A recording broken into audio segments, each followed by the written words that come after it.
Hello everyone, welcome back to our channel. आज हम बात करेंगे फीवर इन डॉग्स। फीवर इसमें हम कवर करेंगे कि फीवर होता कैसे है, फीवर किस वजह से होता है एंड फीवर के बेसिक लक्षण क्या होते हैं जिससे आपको पता लगेगा आपके पेट को फीवर है, and in case of fever आप उसको मैनेज कैसे करेंगे। शुरू करते हैं। फीवर होता क्या है। देखो, फीवर अगर बॉडी का टेम्परेचर अब नॉर्मली राइज करता है उसको फीवर कहते हैं। अब फीवर हमारी बॉडी में एक सिस्टम होता है, एक ऑर्गन होता है जो कि बॉडी के टेम्परेचर को रेगुलेट करता है। उसका नाम हाइपोथैलेमस है। अगर मान लो किसी भी रीजन की वजह से उसका जो थर्मो रेगुलेटरी सिस्टम का सेट पॉइंट जो है टेम्परेचर का वो राइज कर जाता है तो वो फीवर होता है। इसी को ट्रू फीवर कहते हैं। अब टेम्परेचर तो कई बार मस्कुलर एक्टिविटी में भी बढ़ जाता है, लेकिन वो जैसे ही आप कंफर्ट इन्वायरमेंट प्रोवाइड करेंगे वो नॉर्मल हो जाता है, वो फीवर नहीं कंसिडर किया जाता। फीवर के केस में कुछ केमिकल्स रिलीज होते हैं बॉडी में, उसकी वजह से टेम्परेचर कंटिन्यूसली हाई रहता है, उसी को फीवर बोलते हैं। अब फीवर होता किस रीजन की वजह से है। अब पेट्स की, डॉग्स की बात की जाए तो कुछ रीजन्स होते हैं, जैसे कि इन्फेक्शन है।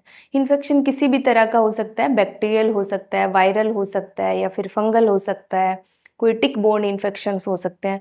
इस केस में बॉडी अपने प्रोटेक्टिव मैकेनिज्म के लिए कुछ केमिकल्स रिलीज करती है, उसकी वजह से बॉडी का टेम्परेचर हाई रहता है और फीवर रहता है। इसके अलावा जैसे नियोप्लास्टिक कंडीशंस में भी बॉडी का टेम्परेचर हाई रहता है, कोई बॉडी में ट्यूमर हो गया उसकी वजह से भी फीवर होता है। अदर देन दिस कई बार जैसे हीट स्ट्रोक, हम पहले भी बात कर चुके हैं। हीट स्ट्रोक के केस में भी जब इन्वायरमेंट का टेम्परेचर बहुत ही हाई रहता है उस केस में भी टेम्परेचर बॉडी का राइज कर जाता है। या फिर बहुत ज़्यादा मस्कुलर एक्टिविटी हो रही है। कई बार क्या होता है कि किसी पेट में मान लो सीजर अटैक आ रहा है, तो कंटिन्यूसली सीजर अटैक्स की वजह से भी जब मस्कुलर एक्टिविटी ज़्यादा होती है तो टेम्परेचर बहुत हाई राइज करता है। इन केस ऑफ डॉग्स अगर आप नॉर्मल टेम्परेचर की बात करते हैं तो 101 से 102.5 डिग्री फ़ारेनहाइट नॉर्मल होता है। कुछ कंडीशंस है जैसे हीट स्ट्रोक है या फिर सीजर्स की वजह से कंटिन्यूसली अगर मान लो अनकंट्रोल्ड सीजर्स आ रहे हैं, मस्कुलर एक्टिविटी बहुत ज़्यादा हो रही है, तो टेम्परेचर 105 से भी ऊपर पहुंच जाता है। इन केस ऑफ जब टेम्परेचर 105 डिग्री फ़ारेनहाइट से भी ज़्यादा होता है तो एक डर रहता है। क्या होता है कि परमानेंट ऑर्गन फेल्योर हो सकता है इतने हाई टेम्परेचर पे, तो आपको उस केस में बड़ा ही ध्यान रखना है और अपने वेट से कंसल्ट करना है ताकि जल्दी से जल्दी उसके टेम्परेचर को नॉर्मल किया जा सके और उस तरह की एक्टिविटी जिसकी वजह से वो इतना हाई टेम्परेचर है उसको कंट्रोल किया जा सकता है। अब बात करते हैं कि फीवर आपको कैसे पता लगेगा कि आपके पेट को फीवर है। तो जैसे मैंने बताया, आप टेम्परेचर चेक कर सकते हैं, वो तो बेस्ट मेथड है कि आप एक्यूरेसी आपको पता लग जाती है कि आप जो डिजिटल थर्मामीटर है वो यूज़ कर सकते हैं, उससे आप आपके पेट का रेक्टल टेम्परेचर मेजर कर सकते हैं। अगर 101 से 102.5 डिग्री फ़ारेनहाइट है इट मीन्स नॉर्मल है, इससे ज़्यादा है तो फीवर है।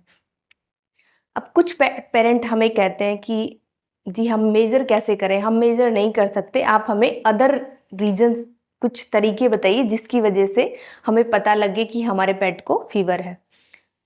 तो आप कुछ बेसिक चेंजेस होते हैं डॉग की बॉडी में, उनको आप ध्यान रखेंगे। जैसे कि आप उसके ईयर्स को टच करके देख सकते हैं। जो ईयर्स को आप टच करेंगे तो आपको पता लगेगा कि नॉर्मल से जब आप रेगुलर बेसिस पे चेक करेंगे तो नॉर्मल जो आप चेक करते हैं उससे कुछ ज़्यादा वार्म मिलेंगे, गर्म मिलेंगे। तो ये एक बेसिक है कि आपको पता लग सकता है कि फीवर है। दूसरा, जो उसकी नोज होती है उसको आप टच करके देखिए, तो नोज का टेम्परेचर भी अगर डॉग को फीवर नहीं है तो नॉर्मल मिलेगा, अदरवाइज अगर फीवर है तो जो उसका सरफेस है वो टच करने में बहुत ही वार्म मिलेगा। अदर देन दिस कई बार आइज से सिक्रेशंस होने लग जाती हैं, आइज थोड़ी सी रेडिश हो जाती हैं। कुछ केसेस में कुछ बॉडी पार्ट्स शिवरिंग भी होने लग जाती है, कुछ बॉडी पार्ट्स शिवर करते हैं, उससे भी अगर पहले दो जो है वार्मनेस अगर आप चेक करेंगे ईयर्स की और नोज की, साथ में कुछ जैसे उसमें शिवरिंग्स भी हो रही हैं तो आप कंसिडर कर सकते हैं कि उसको फीवर है। Other than this normal activity भी कुछ कम हो जाती है, डॉग थोड़ा सा वीक फील करता है। इसके अलावा कई बार वोमिटिंग भी होने लग जाती है या फिर खाना भी छोड़ देता है। तो इन बेसिक रीजंस को, इन बेसिक चीज़ों को आप चेक करके पता कर सकते हैं कि आपके पेट को फीवर है। अब अगर फीवर हो गया है, उस केस में आप मैनेज कैसे करेंगे कि अब फीवर को आपने मैनेज करना है, आपके पेट को फीवर है। तो कुछ बेसिक है, जैसे आप उसको सबसे पहले cool and comfort environment provide कीजिए एंड जो फिजिकल एक्टिविटी है उसको रिस्ट्रेन करिए। आपके पेट को रेस्ट के लिए एनकरेज करिए ताकि कुछ उसका मस्कुलर एक्टिविटी जैसे नहीं होगी तो थोड़ा टेम्परेचर उसका कंट्रोल में आएगा। अदर देन दिस, आप उसको जो एक वेट टॉवल लेके उसके ग्रोइन एरिया में या फिर हेड पे, पोज पे आप वेट टॉवल से उसको थोड़ा सा गीला कर सकते हैं, उसकी वजह से भी टेम्परेचर थोड़ा कम आ जाएगा। अदर देन दिस, आप उसको हाइड्रेशन का ध्यान रखिए, उसको पानी पीने के लिए एनकरेज करिए, बार बार उसको पानी ऑफर कीजिए। हाइड्रेशन का बहुत ही ज़्यादा रोल होता है, आपको हाइड्रेशन का ध्यान रखना है। इसके अलावा आप उसको, जैसे मैंने बताया कि एक्टिविटी को मिनिमाइज करके रखेंगे एंड अपने वेट से कंसल्ट करिए। देखो, ऐसे काफ़ी सारी मेडिसिन होती हैं, जैसे पैरासीटामोल है, मेलोक्सिकैम है, बहुत सारे पेट पेरेंट देते हैं, लेकिन ज़्यादा इसको लंबा नहीं खींचना है कि मेडिसिन देते रहें, फीवर हो रहा है आप मेडिसिन दे रहे हैं, फिर नॉर्मल आ जाता है फिर मेडिसिन देते हैं, तो ओवरडोज का बहुत ही ज़्यादा चांसेस होते हैं, उसमें ड्रग से टॉक्सिसिटी हो जाती है। एंड स्पेशली लोग पैरासीटामोल को तो ऐसे यूज़ करते हैं जैसे मतलब इंसानों की और डॉग्स की एक डोज का भी डिफरेंस होता है, तो आप उस चीज़ का ध्यान रखिए।